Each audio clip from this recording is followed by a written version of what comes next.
আজকে আমরা ভিসকোসিটি তৃতীয় পর্ব বা পার্ট 3 আলোচনা করব। প্রথমে আমরা আজকে আলোচনা করব স্টোকস ল, ক্রান্তীয় বেগ এবং এই দুটোর কম্বিনেশন টার্মিনাল ভেলোসিটি এবং স্টোকস লর কিছু অ্যাপ্লিকেশন যা আমাদের নেচারের প্রতি মুহূর্তে ঘটে চলেছে, সেরকম একটা অ্যাপ্লিকেশন আমরা আলোচনা করব। তো চলো শুরু করা যাক। আমরা শুরু করব একটা বেসিক এক্সপেরিমেন্ট। এক্সপেরিমেন্টটা যিনি করেছিলেন তিনি হচ্ছেন স্টোকস। উনি কি করেছিলেন যে এরকম একটা পাত্র, সেই পাত্রের মধ্যে কিছু লিকুইড রাখা আছে, যে লিকুইডে কিছুটা ভিসকোসিটি আছে, যেটা আমার নন হতে পারে আননোন হতে পারে, সেটা ফ্যাক্টর না। এর ভিসকোসিটি একটা বলা আছে, সেটা হচ্ছে ইটা। তো এখন উনি করলেন কি, একটা বল, একটা যে কারণ মেটাল বল হতে পারে, বল মাথা রাখতে হবে, বল মানে গোলক বা স্ফিয়ার, সেটাকে উনি কি করলেন যে ড্রপ করলেন।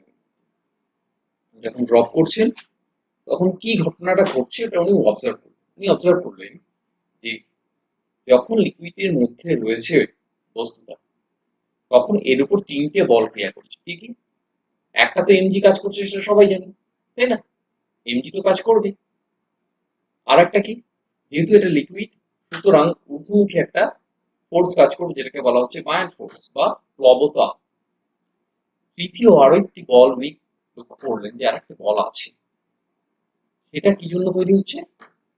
সেটা ঊর্ধ্বমুখী বল, এবং সেটা হচ্ছে তৈরি হচ্ছে তরলের সান্দ্রতার জন্য। এই তিনটে বলকে উনি অবজার্ভ করলেন। তার মধ্যে প্লবতা বা বায়ন ফোর্স সম্পর্কে আর্কিমিডিস বলে গেছেন। এমজি সম্পর্কে আমরা খুব সহজেই জানি, সবাই জানি এটা, এটা নিউটনস ল থেকে তো খুব সহজে চলে আসে। কিন্তু এই যে ফোর্সটা যেটা উনি অবজার্ভ করলেন, সেটা কি দেখলেন? উনি যেটা অবজার্ভ করলেন সেটা হচ্ছে দেখলেন যে এফ ফোর্স, এই ফোর্সটা প্রপোর্শনাল টু ভিসকাস লিকুইডের যে ভিসকোসিটি বা কোএফিসিয়েন্ট ভিসকোসিটি, তার সঙ্গে প্রপোর্শনাল। এবং আর কি, F is proportional to radius of the sphere.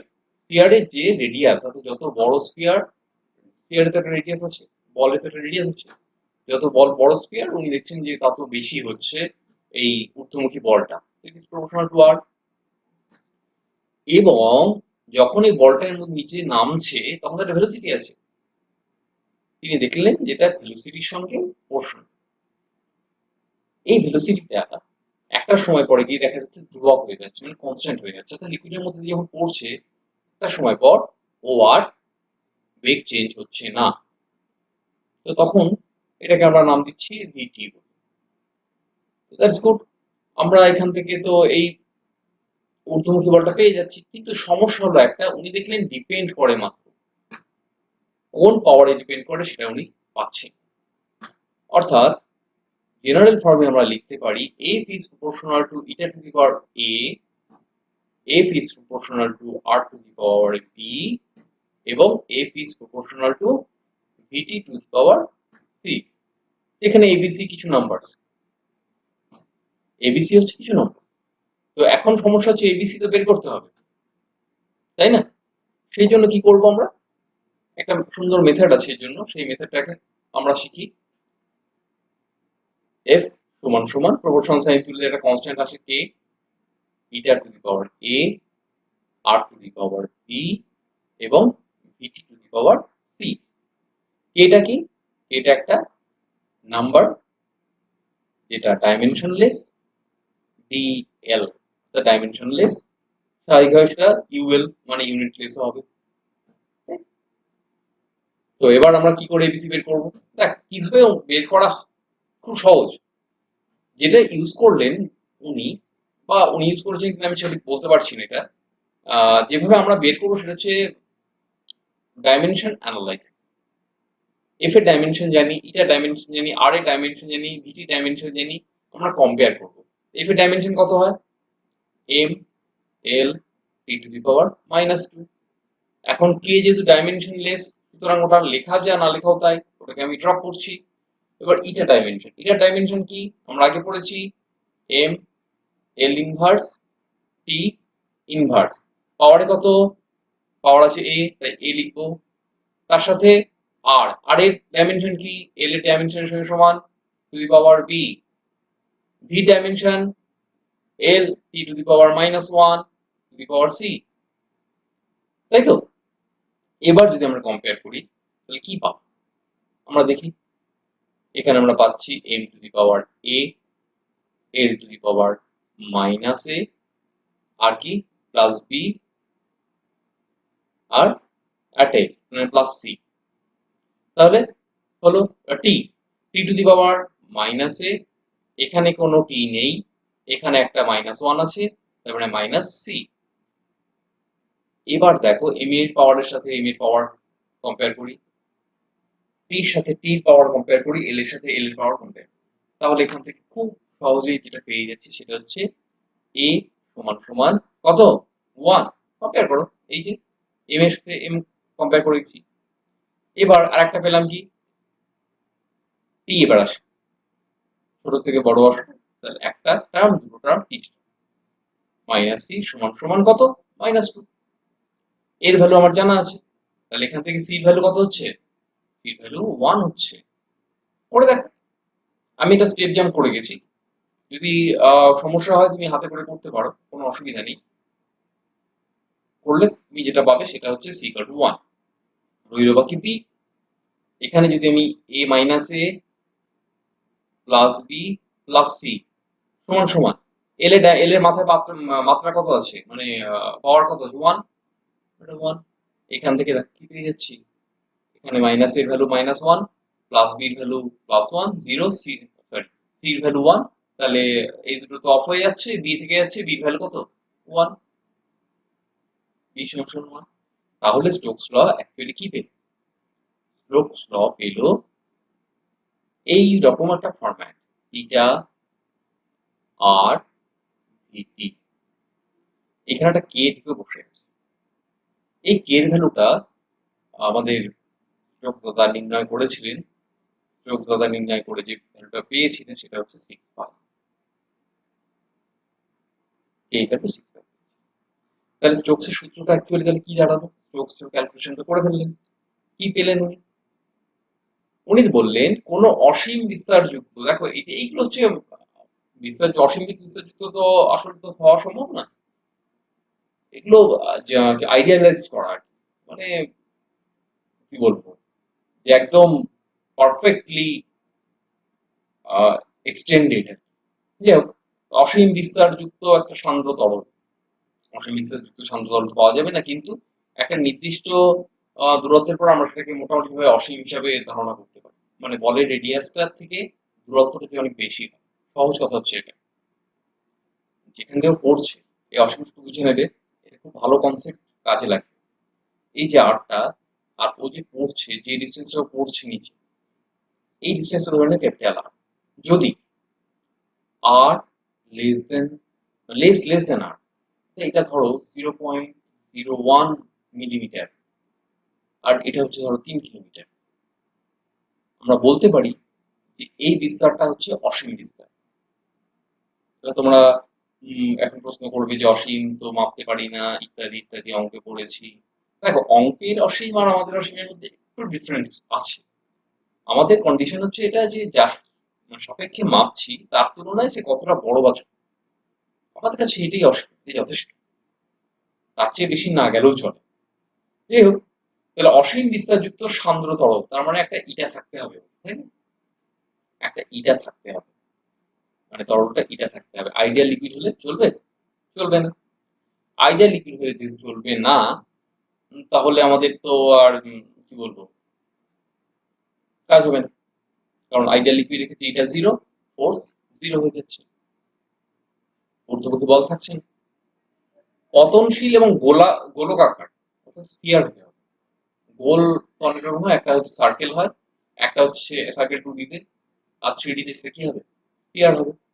3D তে স্ফিয়ার, 3D 3D তে একটা স্ফিয়ারকে যদি আমরা মাধ্যমের মধ্যে ফেলে দিই, তাহলে যে সান্দ্রতা জনিত, সান্দ্রতার কারণে যে ঊর্ধ্বমুখী একটা বল সে অনুভব করবে, অর্থাৎ উল্টো দিকে বল, এই বরাবর সেটা বল অনুভব করবে উল্টো দিকে। অর্থাৎ এই বলটা যদি আমি এখানে ফেলে দিই, তাহলে সেই বলটা কালারটা মানে ডাল কালার হয়ে যাচ্ছে, ভালো, সেই বলটা ঊর্ধ্বমুখী,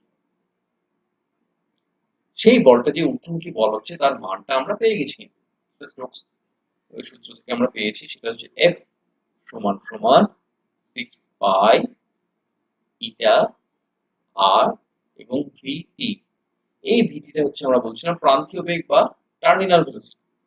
এটাই হচ্ছে আমাদের প্রান্তীয় বেগ। এই প্রান্তীয় বেগটা একটা ভারী মজার জিনিস।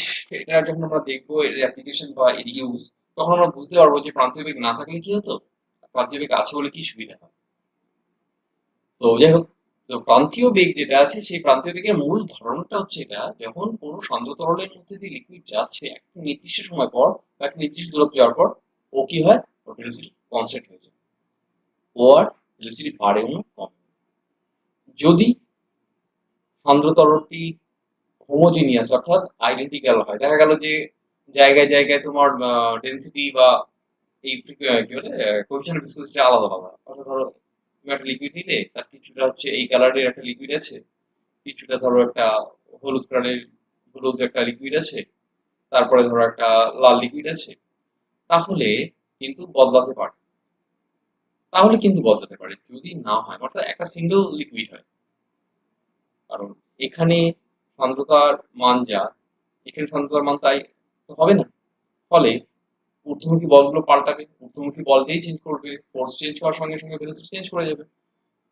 বোঝা গেল ব্যাপারটা, কনসেপ্টটা না, এই কনসেপ্টটা ক্লিয়ার করে নাও যে তোমার যদি মাধ্যম চেঞ্জ হয়ে যায়, সান্দ্র তরল যে সান্দ্র তরলের মধ্যে দিয়ে যাচ্ছে সেটা যদি মাধ্যমগুলো চেঞ্জ হতে থাকে, তাহলে ভিটি প্রতি মুহূর্তে চেঞ্জ তুমি হয়তো অবজার্ভ করতে পারবে। কিন্তু পার্টিকুলার একটা লিকুইডের মধ্যে যদি যায়, যেটা ইটা ফিক্স থাকে, ইটা মানে কোএফিসিয়েন্ট অফ ভিসকোসিটি ফিক্স থাকে, একই থাকে, তাহলে একটা প্রান্তীয় বেগে সে উপনীত হবে, যেটাকে বলা হবে টার্মিনাল ভেলোসিটি। সেই প্রান্তীয় বেগ বা টার্মিনাল ভেলোসিটি কি জিনিস এবং সেটা কিভাবে আমাদের ক্যালকুলেট করতে হবে সেটা আমরা এবার শিখব। তো প্রান্তীয় বেগের জন্য আমাদের যথারীতি একটা লিকুইড নিতে হবে এবং লিকুইডে আমাদের ফোর্স ল গুলোকে আইডেন্টিফাই করতে হবে। আমরা ফোর্স ল গুলোর কথা বলেছি আগে, তাই না? কি কি ফোর্স একটা লিকুইডের মধ্যে দিয়ে যখন সে পড়ছে, যদি সে সান্দ্র তরল হয়, আইডিয়াল লিকুইড না হয়, তাহলে কি কি হচ্ছে আমরা দেখি। এটা প্রথম যে জিনিসটা হচ্ছে সেটা হচ্ছে এমজি নিচের দিকে সবসময়, তাই না? এমজি তো সবসময় নিচের দিকেই হবে। তুমি উল্টো হয়ে দাঁড়ালে অবশ্যই এমজি উল্টো দিকে মনে হতে পারে, যাক সেটা অন্য কথা। এমজি একটা আসছে নিচের দিকে, আর কে আসবে? আর্কিমিডিস ল থেকে একটা বায়োন্ট ফোর্স এদিকে চলে আসবে। এই দুটো সম্পর্কে আমাদের জানা আছে, বায়োন্ট বা প্লবতা ফোর্স। আর একটা ফোর্স কোথায় কাজ করবে? আর একটা ফোর্স যেটা আমরা নতুন পেলাম যে স্টোকসের ল থেকে, সেটা হচ্ছে সান্দ্রতা জনিত একটা বল, যেটা ঊর্ধ্বমুখী কাজ করে। তাহলে বল বুঝতেই পারছো, এমজি নিচের দিকে, আর দুটো বল উপর দিকে। তাহলে আমরা ফোর্স ল যদি অ্যাপ্লাই করি, একটা স্টেবল কন্ডিশন নিয়ে আসার চেষ্টা করি। স্টেবল কন্ডিশন কেন, কেন ফোর্স জিরো করছি, কেন আমরা ফোর্সটাকে জিরো করার জন্য একদম উঠে পড়ে লেগেছি? তার কারণ একটাই, আমাদের টার্মিনাল ভেলোসিটি পেতে হবে যেটা কিনা কনস্ট্যান্ট। ব্যাপারটা বুঝতে পারছি যে যে ভেলোসিটিটা কনস্ট্যান্ট একটা ভেলোসিটি আমার চাই, যে ভেলোসিটিটা আমি একমাত্র পেতে পারি যদি ফোর্স ফ্রি হয়। ফোর্স থাকলে অ্যাক্সিলারেশন থাকবে, কিন্তু অ্যাক্সিলারেশনের গল্প আমার এখানে নেই।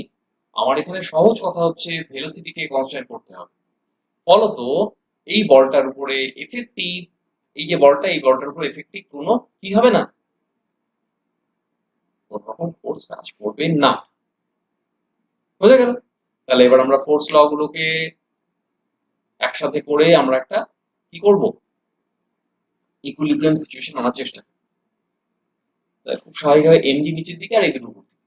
তাহলে এমজি যেটা, সেটা কিসের সঙ্গে সমান হয়ে যাবে? আমাদের স্টোকস লয়ের ভিসকাস ফোর্স এবং বায়োট ফোর্সের সঙ্গে সমান হয়ে যাবে। এখন আমাদের ক্যালকুলেট করতে হবে এই পার্টিকুলার প্রত্যেকটাকে। এফ এর ভ্যালু আমরা জানি, কিন্তু 6 পাই এটা আর ভিটি, এটার ভ্যালু আমরা কিন্তু জানি। তো বায়োট ফোর্স কি জানি, এমজি কি জানি? তুমি বলতে পারো না, মনে না মনে হয় জানি না। অবভিয়াসলি জানি, দেখো কিরকম ভাবে জানি। এম এবং জি, এই তো আমার ফোর্সের কাণ্ড। এবার এমটাকে আমার ক্যালকুলেট করতে হবে একটু ডিফারেন্ট। কেন এই ডিফারেন্ট ওয়েটা নিতে হচ্ছে, তার কারণ আমাকে ডেনসিটি ফর্মে নিতে হবে, লিকুইডের ডেনসিটিটাকেই আমাদের আসল টার্গেটে নিতে হবে, মাস না। মাথায় রাখতে হবে লিকুইড বা ফ্লুইড, আমার ডেনসিটির উপরেই আমার জোরটা বেশি পড়বে। তাহলে আমি এবার ধরে নিচ্ছি যে লিকুইডটা সেই লিকুইডের যে ডেনসিটি সেটাকে আমি সিগমা হিসেবে ট্রিট করছি। কি ধরছি? সিগমা। আর বস্তুর ক্ষেত্রে সেটা হচ্ছে রো। রো বলের জন্য, আর সিগমা কার জন্য? তরল। তরল ডেনসিটি বা ঘনত্ব। ঘন এই মুহূর্তে পেয়ে গেলাম। এবার দেখো আমাদের স্ট্রাকচার থেকে কিন্তু বলে দেওয়া হয়েছে গোলকাকার। গোলকাকার এরিয়া, তার রেডিয়াস যদি আর হয়, অর্থাৎ বলের রেডিয়াস, এই যে বলটাই বলের রেডিয়াস যদি আর হয়, তাহলে তার ভলিউম কত হবে? ভলিউম কত হবে বলো? এটা সবাই জানে, 4/3 πr কিউব। তাহলে মাস কত? মাস কত হবে? মাস মানে ডেনসিটি ইনটু ভলিউম। ডেনসিটি তো আমার জানা আছে, রো। নিউমেরিক্যালি জানা নেই, কিন্তু অ্যালজেব্রিক পাই আর কিউ ইনটু রো ইনটু জি। দেখো এমজি হয়ে গেল এফ 6 পাই আর ভিটি। দেখো আমি বারবার করে টার্মিনাল ভেলোসিটি লিখছি, তার কারণ যদি টার্মিনাল ভেলোসিটি না হয়, অন্য কোনো ভেলোসিটি হয়, আমি কিন্তু ফোর্স ইকুয়াল করতে পারবো না। এটা বারবার বলছি, এটা কারণটা হচ্ছে এটাই, যেহেতু ভেলোসিটি ফিক্সড হয়ে যাচ্ছে সেহেতু আমি এটা পারছি, যেহেতু ফোর্স ব্যালেন্স হচ্ছে। যদি ফোর্স ব্যালেন্স না হতো, ভিটি ফিক্সড বা কনস্ট্যান্ট হতো না, বা ধ্রুবক হতো না। এবার বায়ান্ট ফোর্স। বায়ান্ট ফোর্স মানে কি? বায়ান্ট ফোর্স মানে হচ্ছে, যেহেতু লিকুইডের মধ্যে রয়েছে, তাই লিকুইডের মধ্যে যখন এই বলটা রয়েছে, সে কি করবে? তার সম আয়তনে লিকুইডকে সে অপসারণ করবে, সম আয়তনে তরলকে সে অপসারণ করবে। এর আয়তন কত? এর আয়তন কত? বলের আয়তন যা পাই, আর লিকুইড যেটা অপসারিত হলো তার ভর কত হবে? ভর আয়তন গুণ কি হবে? ঘনত্ব। কিন্তু ঘনত্বটা কার? কি অপসারিত হচ্ছে? লিকুইডে অপসারিত হচ্ছে। তাহলে আমার কি নিতে হবে? লিকুইডে ঘনত্ব নিতে হবে না, তরলের ঘনত্ব নিতে হবে, যেহেতু তরল অপসারিত হচ্ছে, বল তো অপসারিত হচ্ছে না। তাহলে আমরা এটা কি লিখবো? একই কথা, 4/3 পাই আর কিউ সঙ্গে কি আসবে? সিগমা। এটা অপসারিত তরলের ভর হলো। আর জিটা কোন দিকে কাজ করে? জি সবসময় নিচের দিকে, তাহলে এখানে একটা জিও পেয়ে গেলাম। বোঝা গেল এটা? এবার আমরা তো, আমাদের টার্গেট তো ভিটি বের করা। আমাদের টার্গেট কিন্তু ভিটি বের করা, অন্য কিছু নয়, তাই না? যেহেতু ভিটি আমাদের বের করতে হবে, সেহেতু আমরা কি বুদ্ধি নেব? যেহেতু আমাদের ভিটি বের করতে হবে, তাই আমরা কি করব? আমরা জাস্ট একটু অ্যালজেব্রা করবো, আমরা এটাকে এই পাশে নেব। এটা খুব সহজ, এটা তোমরা হাতে করে করতে পারবে, খাতা কলম নিয়ে বসো, নিজেরা করতে থাকো, মনে হয় আমার আগে করে ফেলবো। ভিটি সমান সমান একটা ডিভিশন আসবে, কারণ এই যে এই টার্মগুলো আছে সেগুলো সব নিচে চলে আসবে, আমি আগে ভাগ চিহ্ন দিয়ে দিলাম। তাহলে 4/3 পাই আর কিউ কমন নিয়ে নিয়েছি, এটা ভলিউম পোর্শনটা। তাহলে এখানে পড়ে রইল রো, আর এখানে sigma, minus sigma into Jio common আছে, তাহলে জিটাকে আমি জাস্ট সুন্দর দেখানোর জন্য জিটাকে এপাশে লিখছি। এমন নয় যে এখানে লিখতে হবে, এপাশে লিখতে হবে না, তা নয়। ভাগ 6 পাই আর কে? ইটা এবং আর, তাই তো? এবার আমি আরটাকে দেখো, আমি কিন্তু কেটে কুটে দিতে পারি, পারি না? এবার কি কি কাটাকুটি হবে দেখো। তাহলে ভিটি সমান সমান পাই এর সাথে পাই কি হবে? ঘ্যাচাং 2। উপরে 4 নিচে 18, বা তুমি এটাকে যদি অন্যভাবে ভাবো, তাহলে নিচে 2 দিয়ে কাটলে 3, 2 দিয়ে কাটলে 2, তাহলে কত আসছে? 2/9। এই 3 আর এই 3 নাও সঙ্গে সঙ্গে, এই আর এর সাথে একটা আর, এই আর এখানে আর কিউব, এখানে একটা আর আছে, বাদ দিয়ে দাও, তাহলে আর স্কয়ার হয়ে গেল। Rho minus sigma g by কত? ইটা। বোঝা গেল? আমরা টার্মিনাল ভেলোসিটি কিভাবে বের করছি? আমরা যখন টার্মিনাল ভেলোসিটি বের করছি, কিভাবে বের করছি? মেথডটা কি? সিম্পল। এটা কিন্তু খুব ইম্পর্টেন্ট একটা ফর্মুলা, যেটা কাজে লাগবে। যেহেতু এটা খুব ইম্পর্টেন্ট ফর্মুলা এবং এটা পরীক্ষাতে এসে থাকে, কখনো কখনো তোমাদের যখন এইচএস বা যে কোনো বোর্ড এক্সাম, তোমাদের এইচএসসি বা যে কোনো বোর্ড এক্সাম তুমি দিতে যাচ্ছ, তখনই কিন্তু এইটা তোমাকে প্রুফ করতে বলতেই পারে। বলাটা স্বাভাবিক, না বলাটা অস্বাভাবিক। আমি বলছি না প্রতি বছরই বলবে। আমরা এটা উদ্ধার করে ফেলেছি। প্রান্তীয় বেগ কিভাবে বের করা। এখন আমাদের কিছু কিছু কন্ডিশন দেখি। দেখো, কন্ডিশন হচ্ছে আমি রো আর সিগমা সমান। রো আর সিগমা সমান যদি এমন হয় বলটার ঘনত্ব এবং লিকুইডের ঘনত্ব সমান, তাহলে কি হবে? টার্মিনাল ভেলোসিটি কত? জিরো। ভেলোসিটি জিরো মানে ও কি করবে? ভেসে থাকবে। তাই তো হওয়া উচিত। দুটো যদি ঘনত্ব সমান হয় তাহলে কি হবে? ভেসে থাকবে বা একই জায়গায় থাকবে। যদি ইটা না থাকে, অর্থাৎ যদি যদি আমার তরলটা হয় একটা আইডিয়াল তরল, তাহলে ভিটি কত হবে? অসীম, বিরাট বড় একটা ফোর্সেও নিচের দিকে নামবে, নেমেই যাবে নেমেই যাবে নেমেই যাবে। তার কারণ হচ্ছে তখন এই মুহূর্তে আমি আইডিয়াল লিকুইড নিয়ে নেবো, আমাকে অসীম বিস্তারযুক্ত তরলও নিয়ে নেবো, শান্ত তরল নিয়ে নেবো, কোনো সমস্যা নেই। ওপরেই যাক করেই যাক করেই যাক, যত ইচ্ছা করতে পারে। এবার দেখো, আর যেই মাত্র বেড়ে যাবে, এই যে আরটা যেই বেড়ে যাবে, তখন ভিটি কিভাবে বাড়বে? টার্বিনাল ভেলোসিটি স্কোয়ারে বাড়বে। অর্থাৎ আমি যদি এই সমস্ত কিছু ধ্রুবক রেখে শুধু আরটাকে নিয়ে নিই, তাহলে VT is proportional to R square. যে বেগে পড়ছে সেটা আর স্কোয়ারের সঙ্গে সমানুপাতিক। অর্থাৎ তুমি যত বড় করবে বলটা, এই ভেলোসিটি তত বেড়ে যাবে। এই যে ভেলোসিটি তত বেড়ে যাবে, এবং এটা যত বেড়ে যাবে আমার এই বলটা কি হবে? সান্দ্র বল তত বাড়তে থাকবে।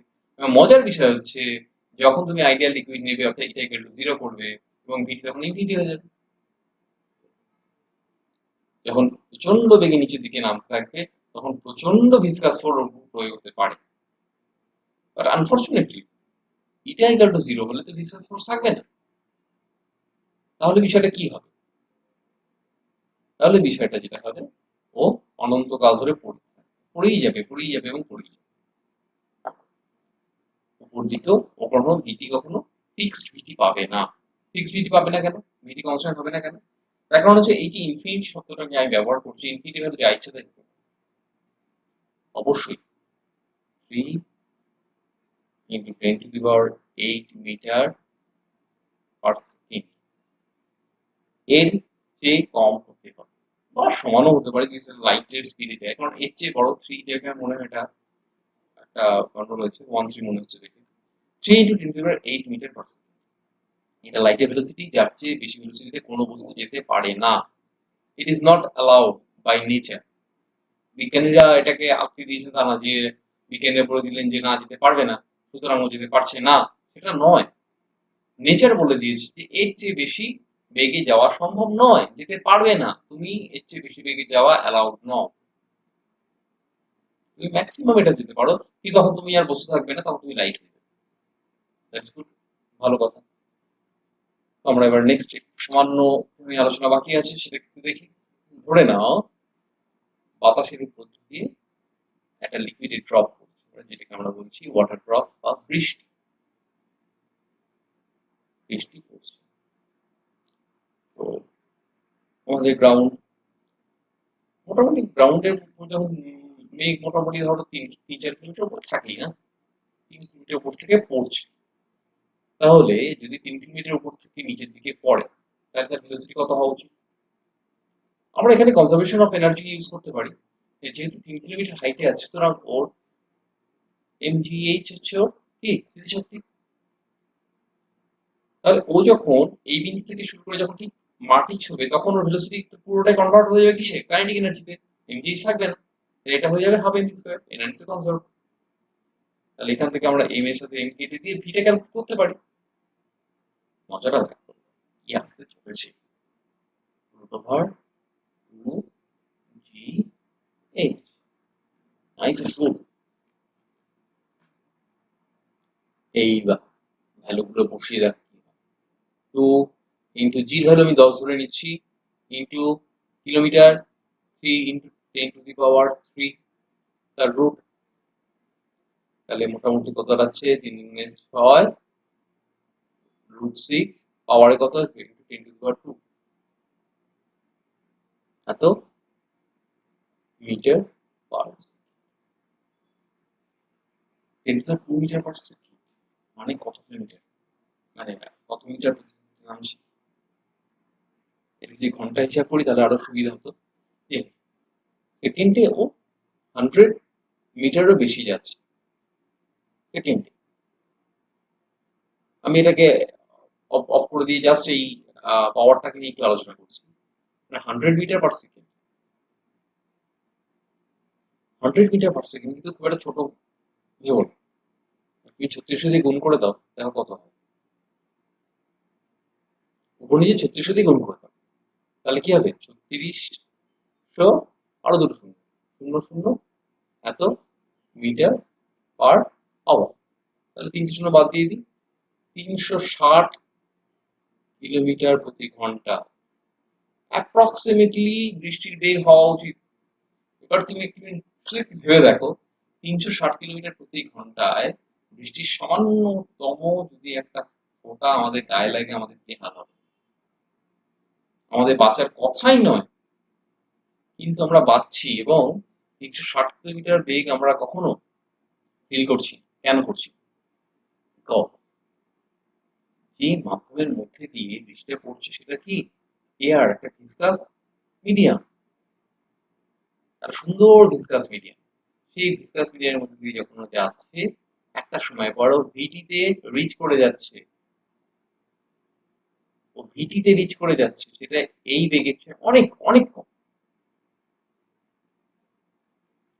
ভিটি আমাদের উপর এফেক্ট, বোঝা যাচ্ছে কেন এফেক্ট হচ্ছে। অর্থাৎ যদি আমার লোকটা 360 কিলোমিটার প্রতি ঘন্টা বেগে যদি একটা সামান্য ড্রপ এসে আমাদের গায়ে পড়ে, ধরো 0.1 গ্রাম, 1 কিলোগ্রাম, তো আর বিরাট বড় ব্যাপার। 0.10 মেরে ধরে নিই 1 × 10⁻³ কিলোগ্রাম, মানে 1 গ্রাম। গুণ করে দেখো, খুব কম হবে না, তাও বেশ ভালোই এফেক্ট হবে। কিন্তু এই ভিটি থাকার ফলে যেটা আসবে সেটা হচ্ছে আমাদের এই ভেলোসিটিটা অনেক কম হয়ে যাবে, যেটা আমরা সহ্য করতে পারি। কিন্তু যদি মিডিয়ামটা, অর্থাৎ আমাদের যে মিডিয়াম আছে এয়ারের মধ্যে যে আছে, এয়ারটা যদি ভিসকাস না হয়ে আইডিয়াল হতো তাহলে আমাদের কপালে অঢেল কষ্ট ছিল। 360 কিলোমিটার প্রতি ঘন্টায়ও নামতো, 360 কিলোমিটার প্রতি ঘন্টায় নামা মানে সে ভয়ঙ্কর। যাই হোক, তাহলে এই হচ্ছে আমাদের আলোচনার বিষয়টা গেল, যেখানে আমরা আলোচনা করলাম যে ভিসকোসিটি কি জিনিস এবং টার্মিনাল ভেলোসিটি এবং স্টোকস ল, তাই না? চলো পরের দিন আমরা আবার আলোচনা করবো আর একটা কিছু। ততক্ষণ অবধি তোমরা পড়াশোনা করো, ভালো থাকো, সাবধানে থাকো।